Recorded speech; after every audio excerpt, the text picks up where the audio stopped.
creeds are a biblical idea and they are a biblical practice. But we always want to make sure that where there is any possible conflict between the creeds and Scripture, that Scripture is always our final authority. And so that's what we are going to be talking about today.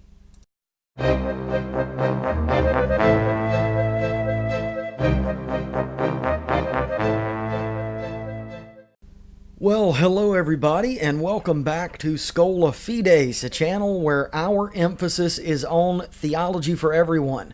Because you see, you're already a theologian. The only question that needs to be answered is whether or not you are a good one.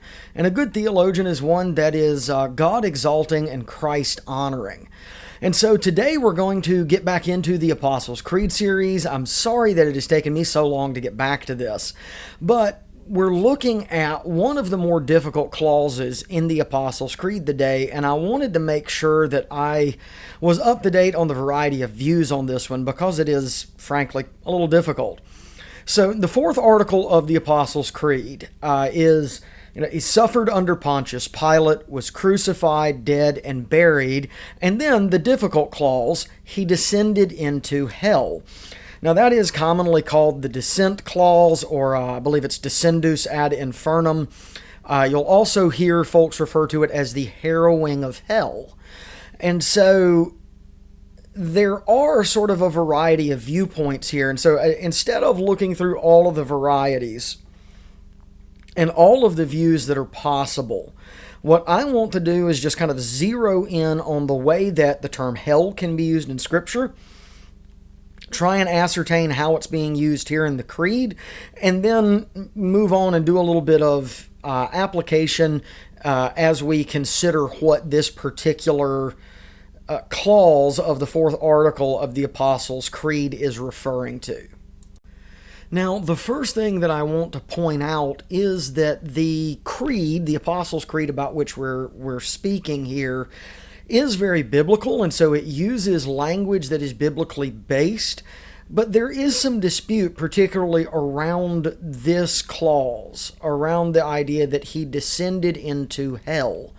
And so if we're going to properly understand what the Creed is attempting to teach here, we need to look back at the biblical language where the term hell is used. And so in Scripture, the term hell is used in three different ways. The first way that you will see the term hell used is in reference to the grave. And so we can see that, for example, in Genesis chapter 42 and verse 38, where it reads, "But he said, My son shall not go down with you, for his brother is dead, and he is the only one left. If harm should happen to him on the journey that you are to make, you would bring down my gray hairs with sorrow to the grave." And now the Hebrew term there is Sheol. The other way that the term hell is used it is often used to represent the place of the damned. And so we can see that, for example, in the parable of the rich man Lazarus in Luke chapter 16, particularly in verse 23, where speaking of this rich man, it says, "In hell he lifted up his eyes, being in torments, and he seeth Abraham afar off." And so once again, that Greek term that's used there is very often used in the Septuagint, the Greek translation of the Old Testament from Hebrew into Greek, to translate the term Sheol. And then the third way that the term hell is used in Scripture is that it's used to represent or to signify extreme distress and extreme anguish.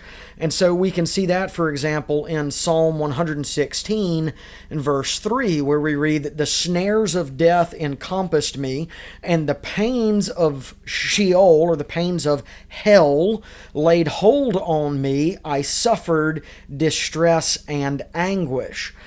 And so in the fourth article of the Creed, in the dissent clause, I think that the term hell should be taken here in the third sense. I don't think that it can be taken in the first sense, in the sense of referring to the grave, because the Creed has already said that he was buried. And so if we would affirm that this article continues to explain the article that goes before it, then what you have here is a tautology. There's not any real explanation happening. So if you have two clauses or two phrases that are joined together, in order for one to explain the other, then the last should be clearer and understood more easily than the first one is. But here, the second clause is far more obscure than the first one. And so he was buried is much more clear than the phrase he descended into hell. Second, I don't think that given the brevity of the creed, that the same idea would be expressed twice, or to be reiterated in two different ways. And so I don't think that that it makes sense for this to simply be a restatement of saying that, he descended to the grave. And I don't think that this can in any way be a reference to the second use of the term hell, as far as the place of the damned, because I do not see that biblically, and I also see the exact opposite biblically. So it's not just that we don't have any biblical evidence to claim that the soul of Christ descended into hell, which is very often in the Roman communion referred to as the harrowing of hell. And strangely, you also find that in some dispensational thinkers, that Christ descended in order to preach the gospel to the Jewish forefathers of the faith, because the gospel would have been unknown to them, which flies in the face of the unity of the covenant of grace. At any rate, the scripture never teaches that Christ's soul descended into hell, or that is the place of the damned. And second, Christ himself says the exact opposite. So when he is dying on the cross, he says, "Father, into thy hand I commit my spirit." And then to one of the two thieves that are crucified with him, he says, "Today shalt thou be with me in paradise." And so Christ affirms first that immediately after death, his soul was going to be in the hands of his Father, specifically that it was to be in paradise and not hell. And so the idea that somehow he was in the hands of his Father in hell is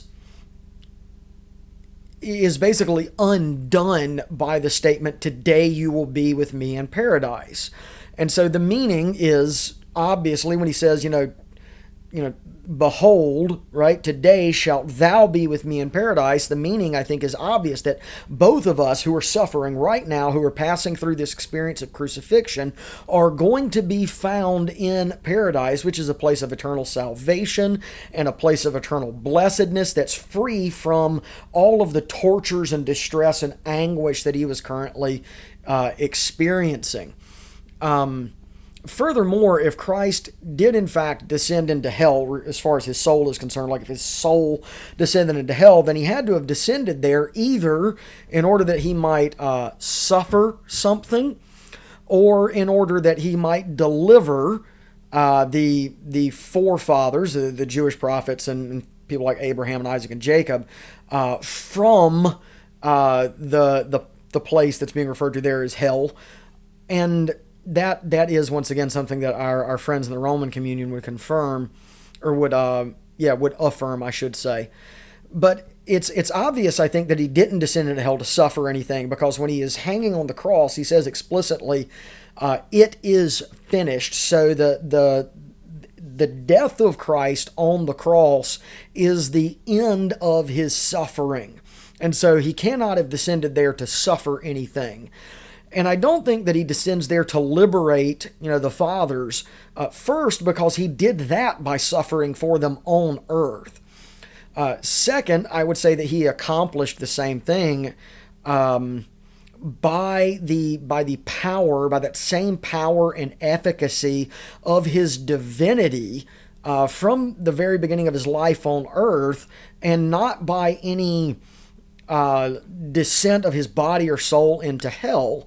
And finally, and really I think most importantly, is the fathers weren't in hell. And so they could not be liberated from that place because they weren't there. Because Scripture teaches that the souls of the just are in the hands of God, and they do not suffer eternal torment.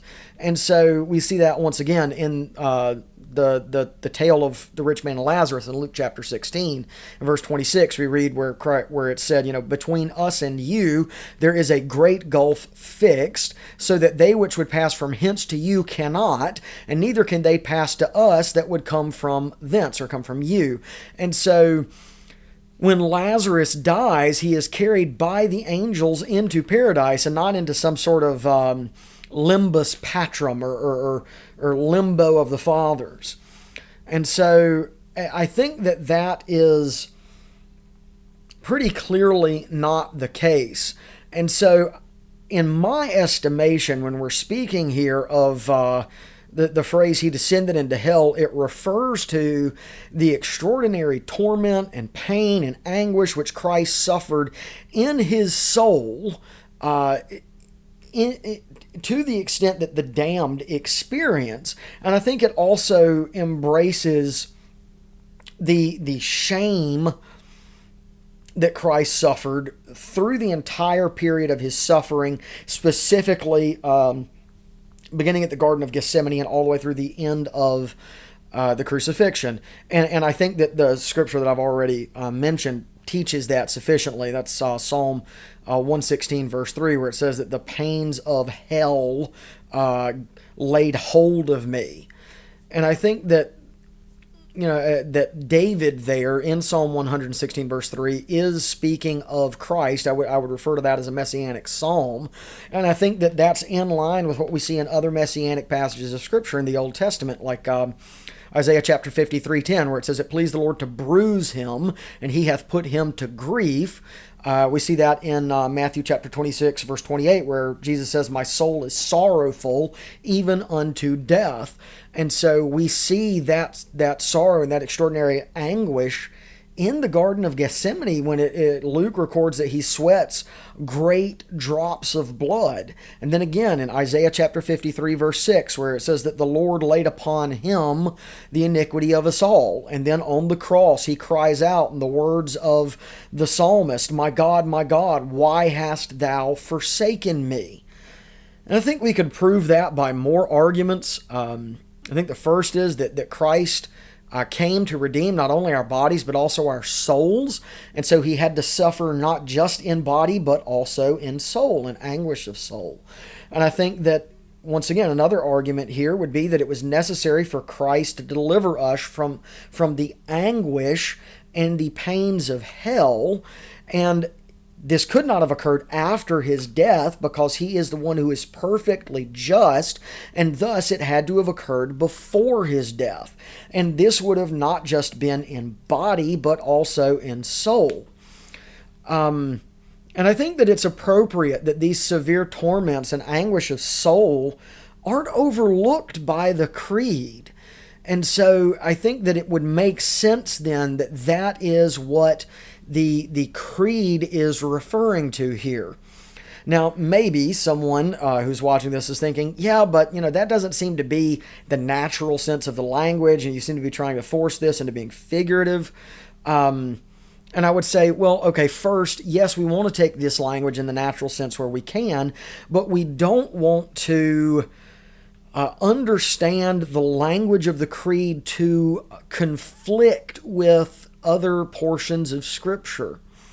And so if we take it in the sense that his soul descended into the place of the damned to suffer torment, then that's entirely opposed to Christ's declaration on the cross when he says, "It is finished." And so I think that objection, while seeming strong on its face, has to fly in the face of Scripture, which is our ultimate authority. And so the Apostles' Creed is not on the same level as Scripture. And so what are we to take from this? Like, what fruits are there for us in the life of the believer that we should take from this clause regarding the descent? So I think there are a couple of things. First is that Christ descended into hell. That is, he suffered these pains and anguishes that are the equivalent of the pains and anguish that the damned suffer in the place of the damned, so that we would be delivered from the eternal anguish and torments of hell. And second, I think that one of the other things that we can take from this is that Christ descended into hell so that he might carry us with him into heaven.